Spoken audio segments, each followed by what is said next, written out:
When my brother and I get into a car accident, I need emergency surgery. But my mother, the hospital director, calls every available doctor to my brother's room. He only has a few scrapes, yet she orders a full body scan for him while I lie there bleeding out. I beg her to help me, but she snaps, visibly annoyed. Can't you stop fighting for attention for once? Your brother almost injured a bone. In the end, I die on the operating table. But after the news of my death breaks, my mother, who has always hated me, completely loses her mind. In the final 3 minutes of my life, my soul drifted to my mother's side. She was sitting beside my younger brother Felix Goodman's hospital bed, her face filled with worry as she prayed, "Felix, please don't scare me like this. Wake up, okay?" My father stood nearby, his face twisted in fury. If Sean had done his job and protected him, Felix wouldn't be in this state. Just wait, I'm going to beat him to death. I stood and watched at the side, bitterness rising in my chest. Dad, there's no need for that. I'm almost dead. Not that you guys would care. At that moment, the doctors were gathered around Felix's bed in a circle. After confirming that his injuries were only scrapes and nothing major, one of the older doctors finally dared to bring me up. He asked cautiously, "Miss Blanchard, are you sure we shouldn't check on Sean? His injuries from the car crash seem very serious." Mom's gentle expression instantly turned into one of disgust as she roared, "What's he trying to pull now?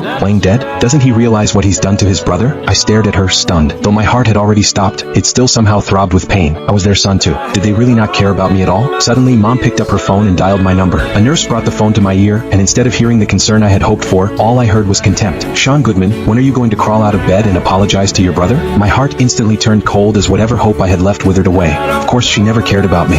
Come to think of it, when I was first brought into the hospital, I had begged Mom to save me. But all she said was, "Do you have to fight for attention even at a time like this? Don't you realize that your brother nearly broke a bone?" Then she turned and walked away without a second glance, taking the entire medical team with her to tend to Felix. How could she have the capacity to love me? The nurse, unable to bear it any longer, took the phone and said, "Miss Blanchard, Sean can't hang on much longer." But Mom, still convinced that I was faking it, let out a mocking laugh. "How much did that brat pay you to act along with him? I can't believe he's capable of something like this." Just as she finished speaking, Felix, who had been acting unconscious the whole time, finally woke up. He faked a weak voice and asked, "Mom, Dad, how's Sean?" As Mom looked at the obedient, considerate Felix lying on the bed, her expression twisted into even deeper contempt. "Sean, why can't you be more like your brother? He's hurt because of you, and yet he's still worried about you. If you don't get here in the next 3 minutes to apologize, don't bother ever showing your face to me again." She then hung up, her chest heaving with anger. Dad, standing beside her, looked clearly displeased. Why bother calling him? Isn't it enough that he nearly got Felix killed? Felix lowered his head, trying to hide the smug look in his eyes. He put on a guilty expression before looking up at them. "Mom, Dad, don't be mad at him. Sean has just never forgiven me for getting the overseas scholarship instead of him. I understand why he hates me." I couldn't help but laugh. Even in my death, Felix was still trying to sow discord between me and my parents. However, my parents would never see through him. In their eyes, he would always be the better son, and they would never think about the true reason to the car accident. Just as expected, Mom's face immediately turned cold. What's the point of sending someone that selfish to study abroad? Who knows how twisted he'd become after being abroad? Felix gently said, "Mom, don't be angry. I'm sure Sean has his reasons." Mom's expression immediately softened. "Felix, you're too kind.